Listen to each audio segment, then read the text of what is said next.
Selamat pagi para saudaraku seiman dalam Kristus. Salam sukacita dan sehat selalu untuk kita. Marilah kita persiapkan hati, pikiran kita untuk mendengarkan firman Tuhan. Tuhan beserta kita sekarang dan selama-lamanya. Inilah Injil Yesus Kristus menurut Yohanes bab 20 ayat 11 sampai 18. Dimuliakanlah Tuhan. Tetapi Maria berdiri dekat kubur itu dan menangis. Sambil menangis, ia menjenguk ke dalam kubur itu, dan tampaklah olehnya dua orang malaikat berpakaian putih, yang seorang duduk di sebelah kepala dan yang lain di sebelah kaki di tempat mayat Yesus berbaring. Kata malaikat-malaikat itu kepadanya, "Ibu, mengapa engkau menangis?" Jawab Maria kepada mereka, "Tuhanku telah diambil orang dan aku tidak tahu di mana ia diletakkan." Sudah berkata demikian, ia menoleh ke belakang dan melihat Yesus berdiri di situ. Tetapi ia tidak tahu bahwa itu adalah Yesus. Kata Yesus kepadanya, "Ibu, mengapa engkau menangis? Siapakah yang engkau cari?" Maria menyangka orang itu adalah penunggu taman, lalu berkata kepadanya, "Tuhan, jikalau Tuhan yang mengambil dia, katakanlah kepadaku di mana Tuhan meletakkan dia, supaya aku dapat mengambilnya." Kata Yesus kepadanya, "Maria." Maria berpaling dan berkata kepadanya dalam bahasa Ibrani, "Rabuni," artinya guru. Kata Yesus kepadanya, "Janganlah engkau memegang aku, sebab aku belum pergi kepada Bapa, tetapi pergilah kepada saudara-saudaraku dan katakanlah kepada mereka bahwa sekarang aku akan pergi kepada Bapakku dan Bapamu, kepada Allahku dan Allahmu." Maria Magdalena pergi dan berkata kepada murid-muridnya, "Aku telah melihat Tuhan," dan juga bahwa Dia yang mengatakan hal-hal itu kepadanya. Demikianlah sabda Tuhan. Terpujilah Kristus. Selamat pagi para saudaraku seiman dalam Kristus. Salam sukacita untuk kita semua. Hari ini kita diingatkan dalam Injil Yohanes.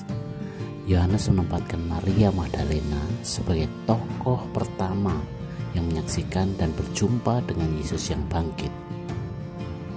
Hal ini karena kecintaannya pada sang guru yang ditunjukkan dengan tindakan ingin merempah-rempahi jasad gurunya, jasad Yesus.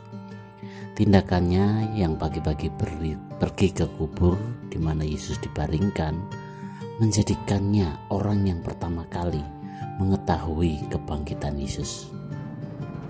Dialah yang pertama kali berjumpa dengan Yesus setelah kebangkitannya. Jadi, Maria Magdalena memiliki kualitas dan juga kapasitas sebagai saksi atas kebangkitan Tuhan Yesus. Kisah perjumpaannya dengan Yesus memberinya keyakinan yang kuat bahwa Yesus adalah Tuhan dan Juru Selamat. Tuhan memakainya menjadi saksi untuk para murid meski awalnya mereka meragukannya. Sahabatku, para pendengar dimanapun Anda berada, Paskah senantiasa membawa makna baru, senantiasa juga membarui hidup kita sebagai orang beriman.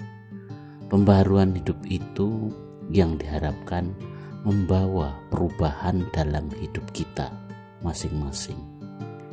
Paling tidak membawa penyegaran dalam perjuangan kita sebagai seorang beriman. Hidup baru tidak berarti kita meninggalkan hidup lama. Hidup baru berarti melihat hidup lama dengan cara pandang yang baru untuk melangkah pada hari yang akan datang supaya menjadi lebih baik, lebih berarti. Paskah membawa pembaruan hidup. Yesus yang bangkit membawa kesegaran baru. Hidup lama kita terangi dengan sinar kebangkitan yang membawa sukacita. Perjumpaan dengan sang guru tidak secara langsung disadari oleh Maria Magdalena. Ia masih terbawa atau dalam kondisi manusia lama. Ia tidak mengenali sang guru yang sudah bangkit, sudah membawa hidup yang baru. Namun dengan sapaan Yesus yang khas menyadarkan dirinya, menyadarkan Maria Magdalena, dan pada akhirnya perjumpaan dengan Yesus menjadikan Maria Magdalena menjadi manusia baru, manusia yang mampu melihat harapan cerah keselamatan masa depan. Ia yang tadinya tidak mengenal Yesus yang bangkit, pada akhirnya menjadi saksi pengalaman perjumpaan dengan Yesus. Saudaraku, sahabatku, para pendengar dimanapun Anda berada, bagi kita sekarang ini, kisah ini tidak hanya sekedar kisah pengalaman Maria Magdalena. Kisah ini merupakan juga kisah pengalaman hidup kita masing-masing. Apakah perjumpaan kita dengan Tuhan Yesus membawa sukacita? Apakah sukacita itu sudah kita bagikan kepada orang-orang yang ada di sekitar kita? Pengalaman sukacita merayakan Paskah yang setiap tahun yang kita lakukan diharapkan juga senantiasa semakin memperteguh iman kita. Ini merupakan peristiwa karya keselamatan Allah yang sangat luar biasa. Gereja senantiasa mengenangnya kembali. Gereja menghadirkan kembali karya agung keselamatan Allah. Mungkin dalam hidup kita yang biasa-biasa saja, tidak banyak perubahan, atau ketika punya usaha juga biasa-biasa saja, masih punya tanggungan di sana sini. Anak-anak juga mungkin ada yang masih bermasalah. Mungkin pasangan hidup yang seringkali kita melihat mendengar masih seringkali bertengkar. Inilah saatnya bagi kita untuk mempunyai sikap pembaharuan diri. Dasar pembaharuan diri adalah sukacita merayakan Paskah. Sukacita mensyukuri bahwa hidup kita benar-benar begitu diperhatikan, diperhitungkan oleh Tuhan sendiri. Allah tidak pernah meninggalkan kita sendirian. Dalam susah dan derita, Tuhan selalu hadir dan mendampingi kita. Permasalahannya, apakah kita senantiasa menyadari dan membiarkan Allah terlibat dalam persoalan hidup kita? Ketika kita mengalami sukacita dan kesuksesan, kita juga perlu ingat Tuhan. Ia hadir dalam segala situasi. Pada saat demikian memang kita tidak mengeluh, maka yang bisa kita lakukan adalah berbagi sukacita seperti yang dilakukan Maria Magdalena, membagikan sukacita itu pada orang lain, terutama pada orang-orang yang membutuhkan kita, orang-orang yang miskin, tertindas, tersingkir, difabel. Nah, untuk itu bersediakah kita dipanggil Tuhan untuk mengubah air mata saudara-saudari kita dari kesedihan menjadi sukacita? Bersediakah kita membuka diri untuk selalu digerakkan Tuhan untuk makin dekat dengannya dan semakin mengasihi sesama?